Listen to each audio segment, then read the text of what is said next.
Hello everybody, it's Glass Half Dead here, and today I am joined by I Tie Shoes. Why have you called yourself that? I've got to ask. Oh, I don't know if you want to go down this path. It's a Okay, we'll little come bit back of to a it. dark We'll come path. back to that another time. Yeah. Come back to that But another time. it is you tie my shoes, not Okay, I tie my shoes. Yeah, alright. I do know how to tie my own shoes. Okay, that's good. And we are going to do just a fun little chapter master tier Patreon thing here, where LVO is coming up next week. And we're going to talk about that. Today we are talking about specifically, we've both made a list of our top three models, data sheets, whatever you want to call them, for LVO. These could be based on any criteria we want, very open. So, for example, obviously the best single model in the game, probably not a Termagant. However, you can obviously look at why it's good and say, oh, well, 4 points, blah, blah, blah. Or you could say the obvious answer of Custodes, because they're undercosted. So, I've given no actual specifications to this. We are going to do a quick thing where we won't say the same one twice, which does mean that I am making mine up on the fly. So, do you want to go first? Oh, I are, the, I are can go yours first. ordered? Like, are they They are ordered. okay? I was a little bit of a dummy though. When I made the list, it was more for base kill team, not necessarily LVO, Okay. but I can kind of adapt a little bit on All the right. fly. Sure. So Sure.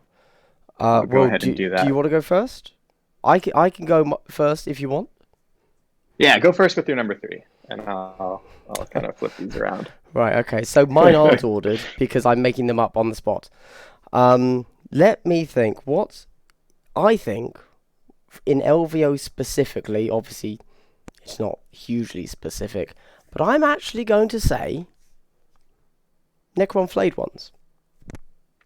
You, I think uh, I don't. Oh, did I just take yours?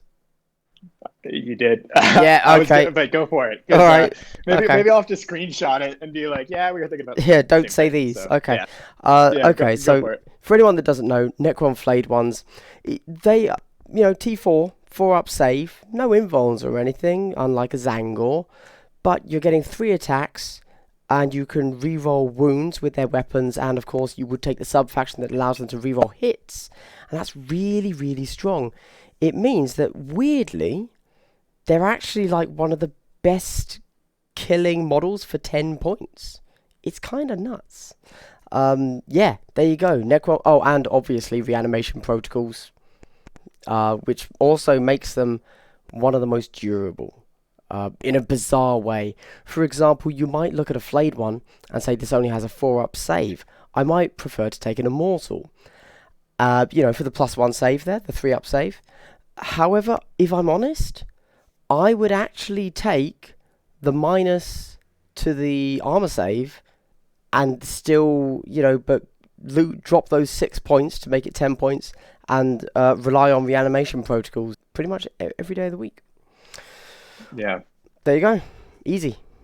yeah. Well, I'll just add a little bit to that because they were listed right here as my number three. And I think like they really fit the Necron's whole shtick. I think the Necrons and Kill Team are really good at taking, general concepts of the game and flipping it on their head. And I think because of that, they're actually, I think of Necron Flayed Ones as something that is as hard to counter as Plasma Spam.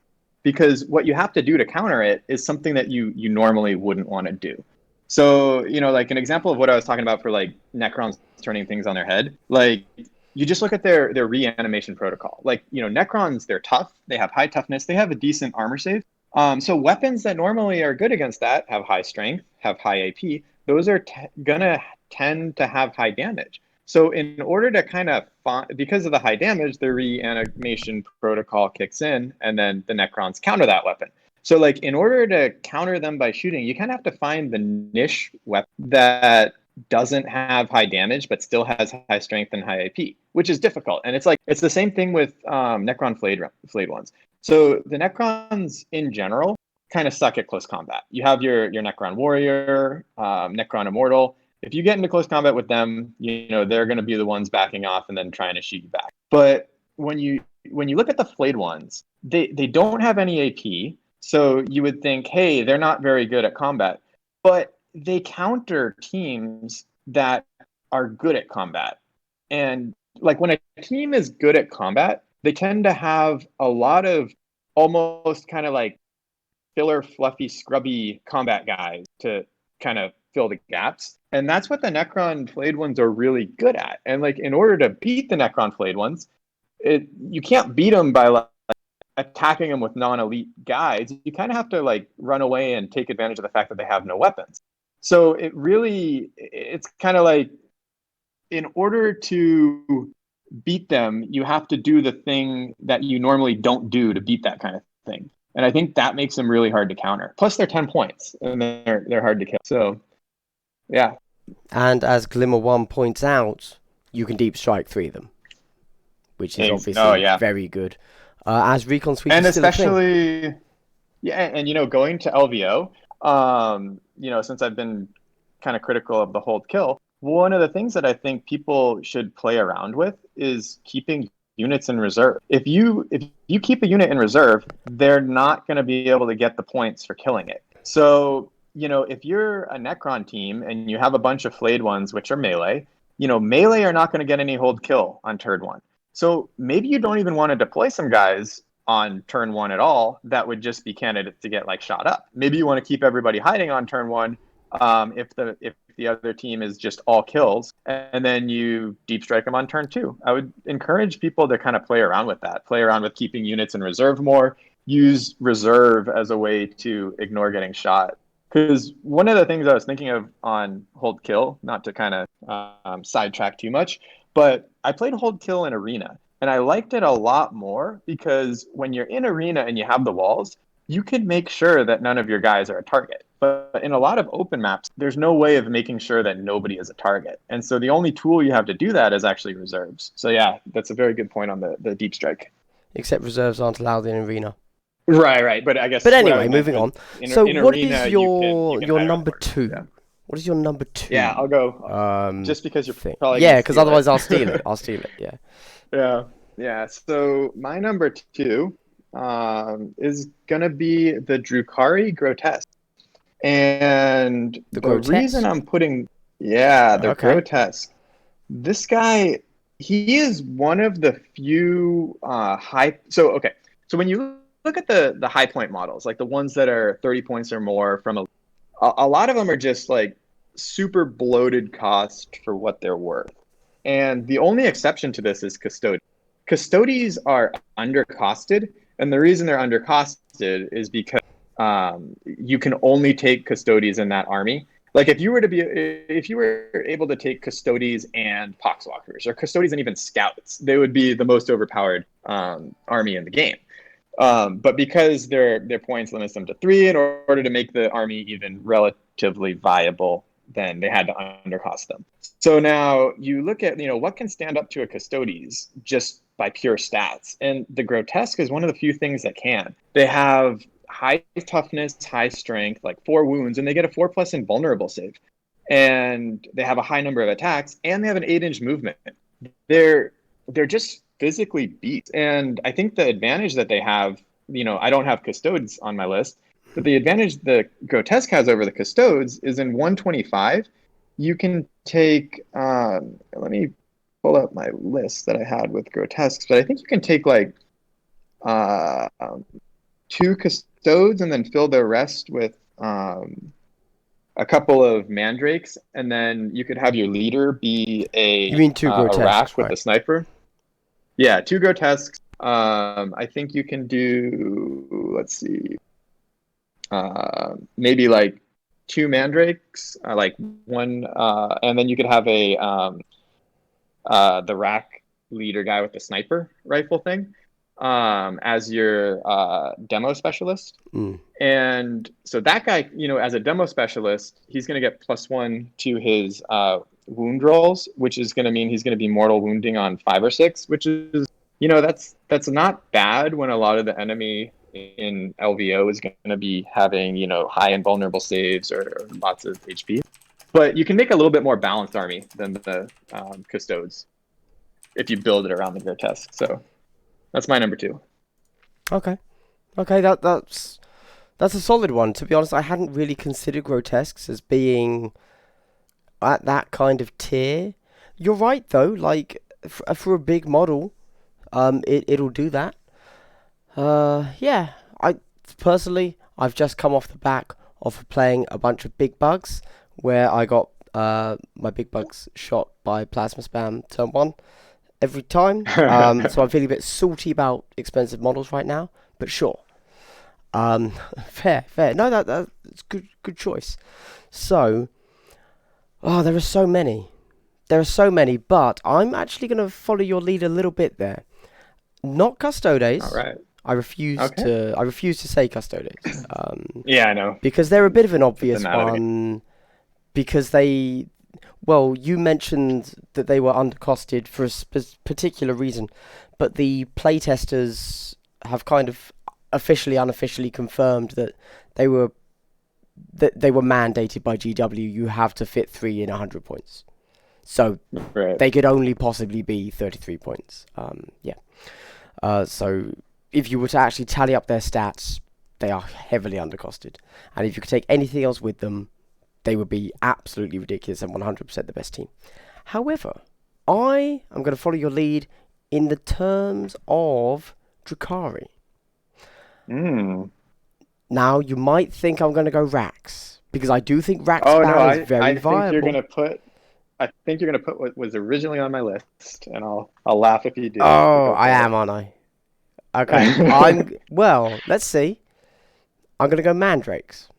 Oh, yeah, that was my number 2. Yeah, there you go. I only flipped it to Grotesques because you mentioned LVO. But yeah, go for it. I can add some to Mandrakes. So I actually think Mandrakes are a really solid unit. Obviously I released my my video that has the beginner rosters, and I mentioned that 4 of those particular rosters weren't actually for beginners. They were just rosters that I had made for myself. And since I'd made those 4, I was like, well, let's just keep going for another 18. And on my Drukhari roster, I had a Grotesque, I had Rack Spam, but then I also had, 8, 9? Must be 8, mustn't it?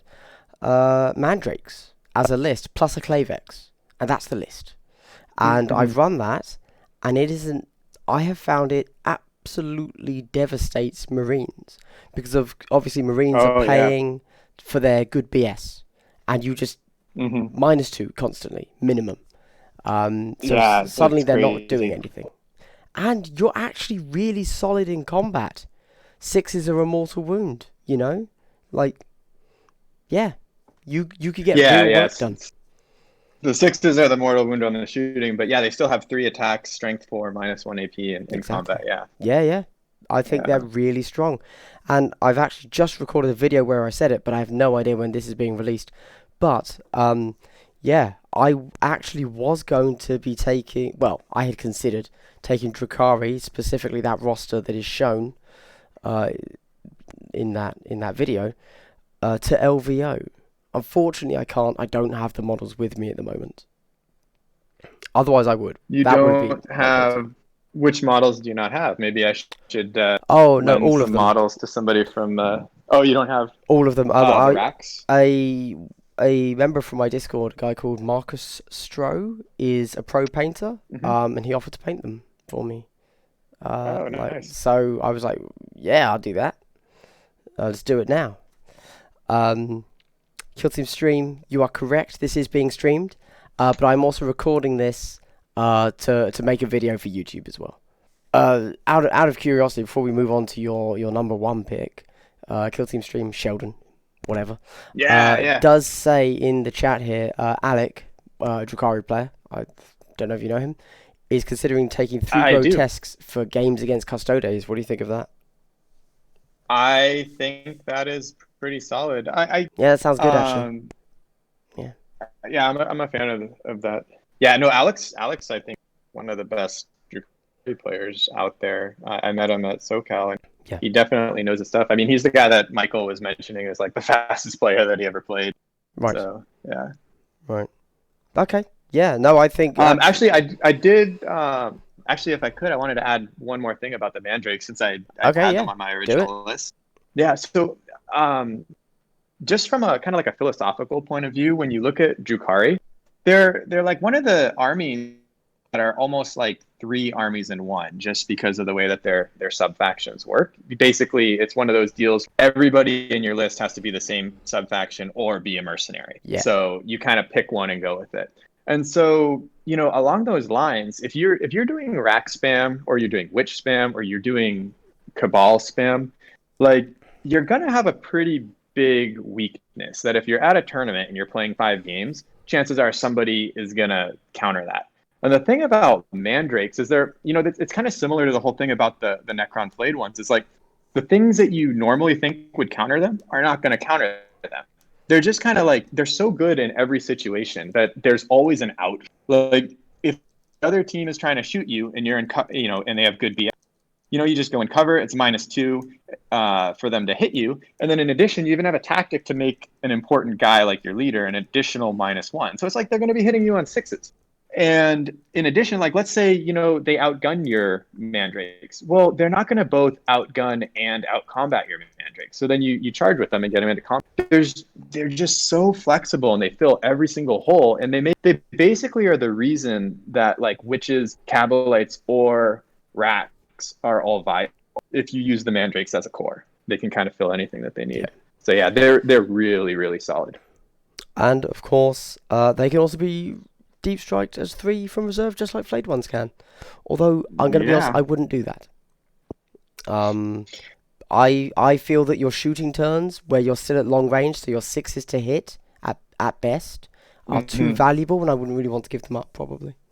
But yeah, especially like if the other team, has not tuned their list to be for LVO, and they have some of the liability units, like a couple of Poxwalkers out there. Your mandrakes are your ability turn 1 to get a kill. And yeah, getting 1 kill is just so important in kill 1, kill more. If you get 1 kill and they get 0, that's 2 points. It's a 2-point swing. That's like almost a full 3-point objective. So yeah. I think that's a little ridiculous, but like that's the way it is. So you might as well keep them on the board and just pot shot with them if you can. No, indeed, and of course, one of their good things is that they are resilient. They do get the 5-up invuln. They get the 6-up feel no pain that all Drukhari get, and they're probably never better than a 5 to hit.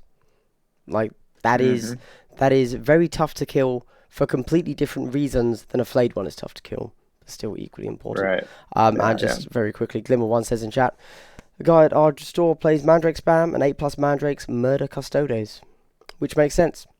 Yeah. Yep. Yeah. You got those get a few mortal wounds on 6s done.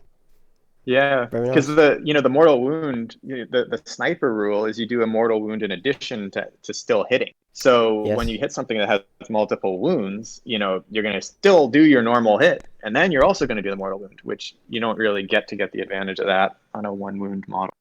No, indeed. They're solid. Indeed. Especially shout out to Sheldon for Slaughter Zone. I think people should take Mandrakes to Slaughter Zone, and they definitely should buy their tickets and go to that. Definitely. Okay, your number 1. My number 1. Oh man. Yeah. So I am gonna go with a unit from the Astartes, the Adeptus Astartes veteran with the Storm Shield. And so with this unit, I'm gonna say either the Storm Bolter build or the Relic Blade build.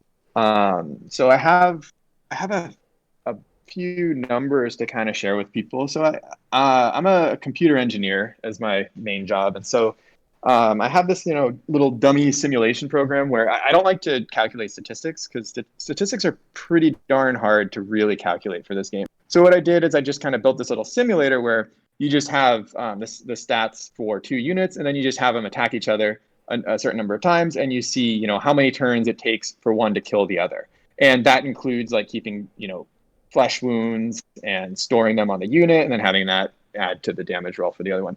So if you take what do you think is the counter to Astartes? The best counter is going to be Admech with a plasma caliber. And so you take an Admech with a plasma caliber, Skitarii Vanguard, 13 points, put it against a Storm Shield veteran at 20 points. It's the Skitarii Vanguard is going to take 3.9, basically almost 4 turns in order to kill the Storm Shield veteran. The Storm Shield veteran with the Stormbolt is going to take about 2.7 turns in order to kill the Skitarii Vanguard. And so if you kind of take into account the points differential, the Skitarii Vanguard with the plasma caliber is about 7% better at shooting for their point value versus the Storm Shield veteran with the Stormbolter. And, you might be saying, okay, well, it's still a little bit better. But that's assuming that the plasma caliber is overcharging with every single shot, and it's not taking into account the fact that it could die. And the other thing is, this is the one thing that's supposed to counter Astartes. So if your one thing that is supposed to counter the Astartes is only 7% better in shooting, then you've kind of got a little bit of a problem, because if you ever were to charge the Skitarii Vanguard in close combat with that same guy, he can pick a chainsword with his Stormbolter and Storm Shield, and if he does that, the Skitarii Vanguard is going to take 20 turns to kill this guy in close combat, and you're going to take 3.2 turns to kill him in close combat. So the advantage is tactically yours. You're going to be in control. And the one thing that counters you doesn't really counter you that much. It's only 7%. So it's a really darn good unit. And I would say people that are building and messing around with Astartes, I think they should take 2 of them in their roster. I know Michael had 1, and I think that's just because Michael only needs to take as much as he needs to give him a chance to win. And I think a lot of newer players probably need a little bit more of that. But it's a very powerful unit. And then you also have the Relic Blade build. And for the Relic Blade build, I'll just run through some quick stats versus a Clavex, which I think is something that's pretty dominant in close combat. So Clavex at 16 points versus Storm Shield veteran Sergeant at 22 points. Clavex takes a Clavex 4 turns to kill the Storm Shield veteran. Takes the Storm Shield veteran with the Relic Blade 1.9 turns to kill the Clavex. So the Storm Shield veteran with Relic Blade, super elite unit, by the point, it is about 35% better than the most elite Drukhari Clavex unit. So, just to give a little bit of stats on there, he's really good. And then you take something that, is more meant to go toe-to-toe with the Storm Shield guy. You take a Harlequin player with a Kiss. So that's going to run, I think it's about 16 points. And versus the Storm Shield veteran at 22 points, it's going to take 3.5 turns for the player to kill the guy, to kill the Storm Shield veteran. It's going to take the Storm Shield veteran 2.2 turns to kill the player. So the Storm Shield is still 17% better than a unit that has no AP but high damage. So basically built to counter the Storm Shield veteran with the Relic Blade, but he's still 17% better than it. So it's a really solid unit, hard to kill. So that's my deal. Astartes with Storm Shield. Yeah. I mean, I can't deny it. I have faced off against Astartes with Storm Shields. They're very, very frustrating. I think obviously the good thing about them is, of course, that to get through Astartes, if you've tailored your list correctly, well, on a surface level correctly, you're taking low shot count, high AP weapons, and of course the Storm Shield doesn't care. Exactly. Yeah. No, that's fair. That's a solid choice. Does that change? I suppose I'll ask. Does that change at all for the Deathwatch version of that? Oh, definitely. I didn't. I don't have the numbers for the go with your Death gut Guard feeling. weaponry. But yeah, I mean the what weapon is it that the Death Guard can take? Can they? I don't think they can take a shotgun. They definitely cannot Stormbolter with the Storm Shield. No. I think they don't have the firepower. Or you go with one of the close combat weapons, right? Yeah. So in terms of the combat weapon one, yes, the combat weapon one is probably similar at being super elite, but that's not, you already counter plasma by getting into combat. You don't need to be a souped up combat guy in order to counter the plasma, So I don't think it's gonna do its job nearly as effectively. It's My kind of number. funny because Mm? Deathwatch, they really, veterans have more tools than the Deathwatch. Yeah, yeah. GW did a terrible job of Death Watch. I think. I think we can all say that. GW kind of dropped the Yeah. ball on Death Watch there, which is a real shame because it should be the poster boy faction. You know. Totally I think agree. one good thing is that. Oh, I forgot what I was going to say. Oh yeah, hold kill. Hold kill does bring them Hold back a kill. little bit more. Because that's really Hmm. all they can do. Um, Kill, but then they're not quite as good as Grey Knights because they don't have the psychic. But whatever, whatever. Hmm. Okay, so before we get to mine, let's go with the Thunderdome in chat just said Blight Launcher. Mm. Um, what are your thoughts on that? The Blight Launcher, On a Blade Marine Gunner, yeah. yeah. So the the Blight Launcher is going to be the Assault 2 weapon. So the good thing on the Death Guard is you get to, I think that the one thing that they got from Elite was your rapid fire weapon range increases to 18, and then your when you advance and then shoot the assault, you don't get the -1. No, it's So you can move and not oh, take a negative with a heavy. I thought the assaults also got a I -1 don't think they get anything on the or boost to assaults, that, but I but might be wrong. yeah, yeah, people can double check that. But I think you know the the Blight Launcher, it does it's not as damaging as an overcharged plasma. So if you're taking it, I think the things where it would be better than an overcharged plasma are kind of like the toughness 3 guys, because you're going to hit that 6 strength, so you're going to get the 2+ wound. But the D3 damage it's kind of a little odd because a third of the time it's only damage 1, and if you think about it, like if you roll high on the D3, if you roll high on your damage, well, if that would have just been your injury roll, you would have taken the guy out of action anyway. So like I don't know. I'm not a fan of the D3 damage. It's a little inconsistent. Fair enough. I kind of like having the ability to overcharge and get to 2 flat out. And if you're gonna kill something, I think I'd rather just take the plasma.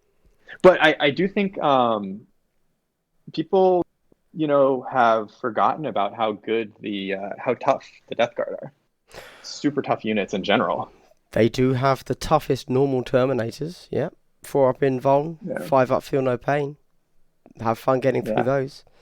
Um, yeah. but Actually, for the Death Guard, I think one of the units that I really like and I don't see anybody talking about is so for the Terminators, it's 40 points for the Shooty Terminator, and I believe it's like 41 points for the Shooty Terminator Sergeant.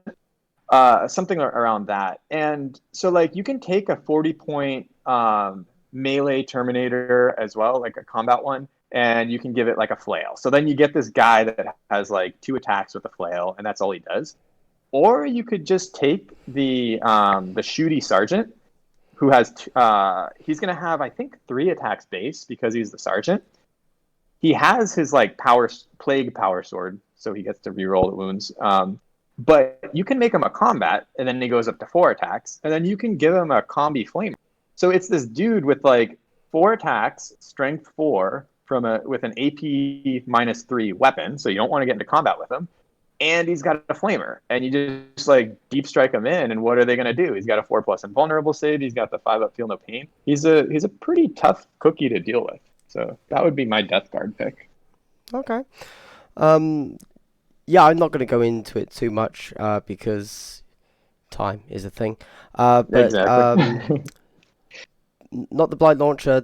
Uh, not the plague. Is it the plague spewer? The one that's an auto hitting weapon with The Belcher, I believe, is the flamer version, and then the Spewer, I believe, is the heavy flamer version. heavy flamer. It's a The spewer. I love it's it. heavy. It's heavy, I know. but you can't advance, I'm. so That's fine. it's a tough one. That's fine. I love it. Actually, Yep. yeah, I don't want to, since time's an issue, but like, you were talking about sisters and how they have a hard time dealing with armor. I think they're a heavy flamer. Like, take one heavy flamer. I think that would be a fun thing to play with on sisters because it's got the -1 AP and the 5 strength. So I think Yeah. that would be interesting.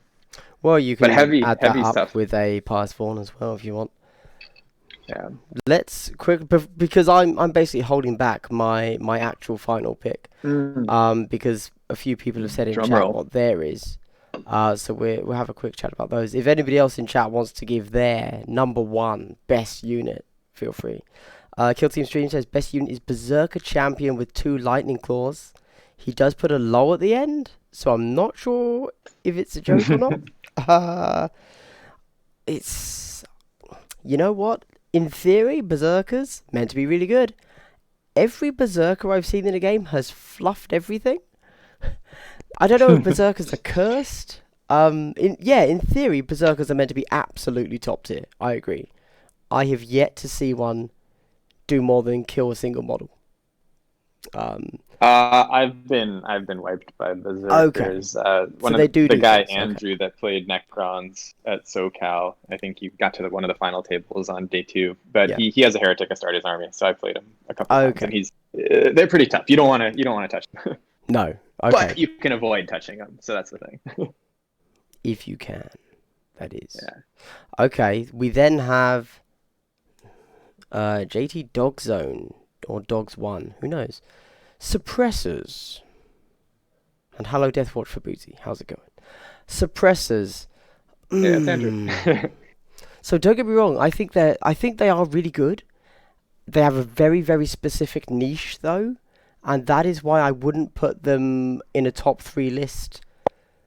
That is just kind of generic. If it was more, who is the best at doing X, then maybe suppressors would be in there. They are good though. They are good. Can't deny that. Do you have any thoughts on suppressors, or do you not rate them? Obviously, they are quite expensive. I haven't given enough thought to them, to be honest, just That's fair. because of how many points they take in an Yeah, starter's sure. army. Yeah, sure. And they are still just a marine. Well, Primaris marine. But yeah, 3 up. So a plasma will take them out. Yeah. Um. Berserkers. Oh, okay. Yeah. Tyranid coming in with the hot take here. Wraith with D-Scythe. You know, I think we can all agree that is possibly the best unit in the game. Yeah. Anyway, clearly not. So, my vote for actual best unit, and this is kind of unfair, I think, but I'm going to say it anyway, is... Now, okay, bear with Um, me. So, Termagants aren't good, right? That's obvious. However, like if the Termagant stats were in any other faction, I would not pick Termagants. Just to be clear. However, because they do not break, because obviously you're not being stupid, and you are within 12 inches of your warrior. mhm. I think so. This is possibly they probably shouldn't be at number 1, but I think that if somebody were to run a Tyranid horde and they knew what they were doing, Termagants you should have more Termagants than Hormagants. And the fact that people have not taken a Termagant swarm yet, I think would really take people off guard.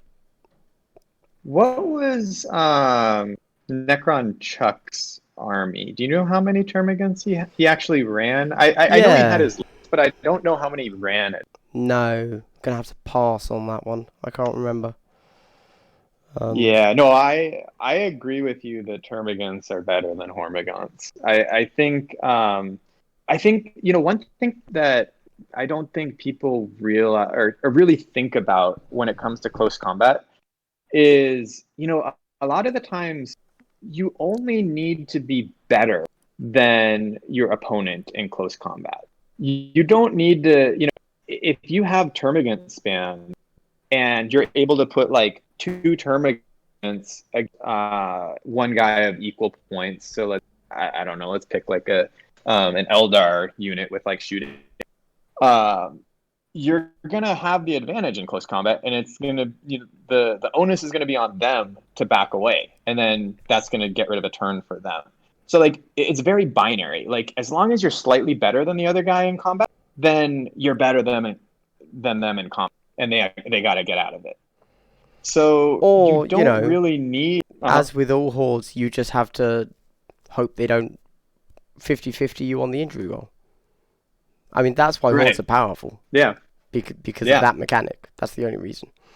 Yeah. Um, And you have the Termagants have the shooting, so that if you want to sit on a point and mind your yeah. own business, you can still be effective and do something. You can Yeah. sit on a point, And you they can sit have at the back, you can sit next to the board edges, you can sit in the board corners. You can be positioned far better than Hormgun can. And still give and something, yeah. do you know if Chuck took the flesh boar? Is it a flesh boar? The thing that does like 3 attacks, strength 4, 3 points on the Devours, I Termagant? believe. Devour. Yeah, yeah, So I seem to recall that he took Devours, which yeah. I If you get think a is couple of cool, those, mhm. but don't get me wrong, I would love to do that. However, if you do that, a Termagant becomes 7 points. And do you know what the issue there is? Drones are 7 points. Mhm. There you go. But yeah, I think yeah. Okay. Yeah. That's I agree actually. And so it was actually pretty interesting. So in San Diego we have Kill Team Day on Tuesdays, and you remember Steve P from SoCal Arena Day fame getting to the final table. So he had his first arena match, first league match on Tuesday, and they were playing LVO rules. And so he was messing around with Harlequins, and he went against Tyranid. And the Tyranid player again did the whole 20-man roster spam, even though it was LVO format. And he actually eked out the win by the Tyranid player by a couple of points. So I think, even for LVO, if you're gonna spam, you know, you should like you're gonna basically it's better to have your whole army be liabilities for kills than to take like 8 uh termagants and then have them just be 3 points per turn, but then the rest of your army do another thing. It kind of forces you to go like one direction or the other with the kill hold situation. So I do buy that termagants can be a viable number one slot Yeah. still. So that's kind of my hot take that I just recorded a video for but hasn't released yet. Um, my memory's terrible. I might have already said it.